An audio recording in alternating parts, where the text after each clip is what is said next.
What's up YouTube, Dailymotion, Facebook, and Tumblr? My name is Midnight Strike 3625, back to review another classic for you guys. And as my first classic review in well over a month, I decided to throw another album in there by the same band that I did earlier this wave, for the wave of classic reviews. So that band is of course going to be Dream Theater with their 1997 album Falling Into Infinity.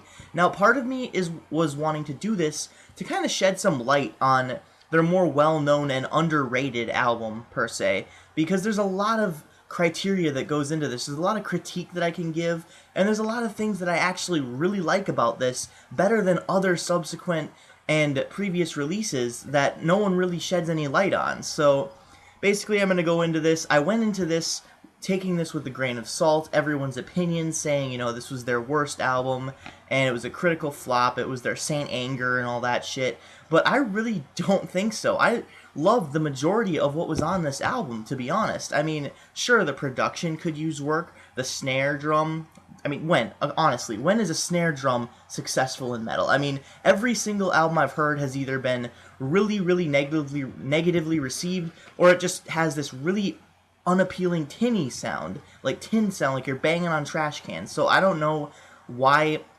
musicians choose to use a snare. I mean, maybe it sounds good in other albums, just not necessarily in metal, at least to my ears and from what I've heard. So the creative decision to use a snare wasn't all that well received on this album. So the drums do make a trash can tin sound, so that's one critique that I can give. But overall, I actually really like this album. I think of it as a classic Dream Theater album.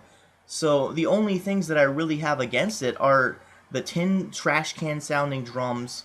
James LaBrie's voice after the 1994 food poisoning incident wasn't all up to snuff and in full form on this album, but in songs like New Millennium, songs like Anna Lee, and Just Let Me Breathe, that doesn't really matter. I mean, all those songs are just epic in their own right, especially Anna Lee and Trial of Tears. I think Anna Lee was probably my favorite song on the album, bar New Millennium, and even Hollow Years had its moments. I mean, I know Mark from CKN didn't really like it that much, but I actually do. I mean, it kind of drug on for a little bit, but other than that, it was a pretty sound and solid song in all of its rights. So basically where my criticism stems from this album is the production. One of the things going into it, as well as some of the influence, the outside influence that the producers had on this album, and the record companies, if you will, the music studio. They basically wanted this watered down, formulaic, kind of radio-friendly approach that Dream Theater wanted to do. And they didn't want any part of that. They wanted to do their own thing. But after the success of Images and Words, the studio kind of took its own liberties up until this point, up until the point when Metropolis Part 2 was released, and they didn't have any contractual obligations. They could just do whatever the fuck they wanted. And after that, you know, double discs ensued. They had a bunch of bonus tracks, deluxe editions of albums, and it was just it was just smooth sailing from there. But at this point, Dream Theater actually stated, the band actually stated that this was their hardest album to make, and most difficult, most frustrating, and I can definitely see why. I mean, you can definitely feel the tension just while listening to this album.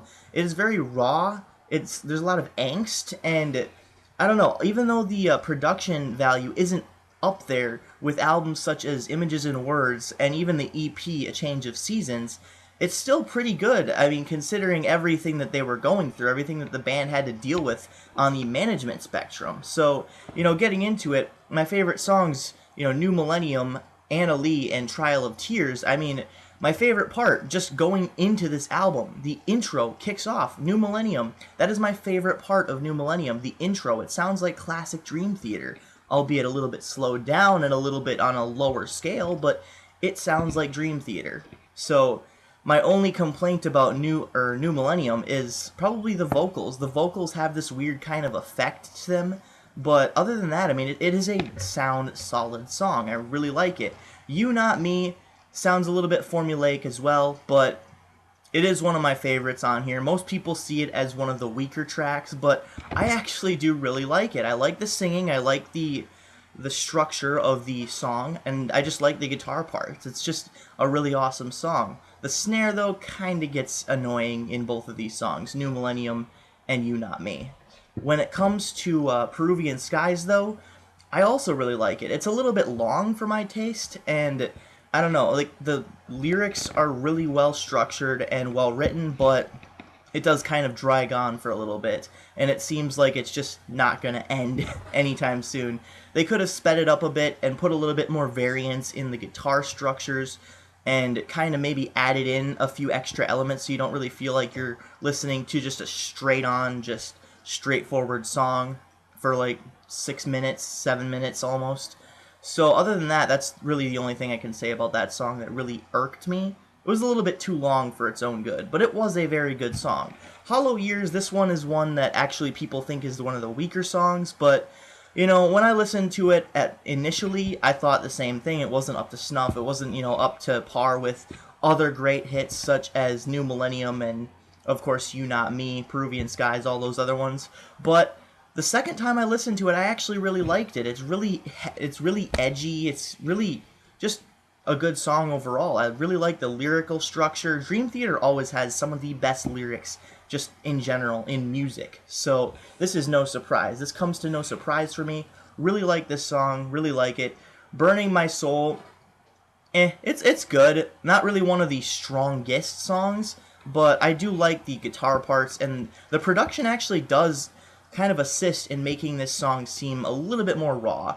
Hell's Kitchen, this is where the album starts to go a little bit downhill. I mean, I just felt like I was listening to just a bunch of random guitar parts, and the singing wasn't as good as on, say, Peruvian Skies, or what will come up next, Anna Lee, or in a few tracks. So this one wasn't really one of my favorites, but it's an okay song. I'll say that. Lines in the Sand, this one was another good one. Take Away My Pain, this one just seemed to drag on, much like Peruvian Skies, but in kind of a worse fashion. Couldn't really get into it that much. It's alright, but it's not one of my favorites. Same with Hell's Kitchen. So, Just Let Me Breathe, this is another good one. Really like the lyrical structure, and the verse structure, and the chorus, and everything about this song is really good, actually. Really just up to snuff with everything else that's happened so far in this album. I wouldn't say it's the best track, but it is one of the best tracks. Anna Lee, like I said, one of my favorites. Awesome song. 5 minutes and 52 seconds of just epic classic Dream Theater. This song actually could have been the long ballad of the album. If they would have tacked on maybe another 10 minutes to it, it would have been just epic. So, one of my favorite songs. Also, Trial of Tears, this is the long, epic song on the album. The only other one is Lines in the Sand, and that one's 12 minutes. This one is 13 minutes and 5 seconds, and it's really varied in its structure. A lot of variation in the vocals, as well as the verse structure and the guitar parts, the drums, and everything. Of course, the drums sound a little bit tinnish, but that's because of the aforementioned snare. So, overall, this is a good album. I'm not gonna lie. Not one of their best, but it's not their worst. I honestly don't think it's their worst from what I've heard so far. I don't really know what I would call their worst. I'm not really going to point fingers, but I like all of Dream Theater's albums so far that I've heard. I haven't listened to When Dream and Day Unite, though, in its entirety, so I'll have to do that. But for now, I'm going to give this album a solid 8 out of 10, guys. I mean, I actually really like it, and, songs like New Millennium, Anna Lee, and Trial of Tears just make this album really great, albeit some really minor marketing record studio decisions that they wanted to force on Dream Theater. So other than that, it is actually a very solid album, very solid release. Don't let Dream Theater tell you otherwise, because they don't like this album either. So, 8 out of 10, guys. Thanks for watching. This is Midnight Strike 3625. Keep calm and rock on.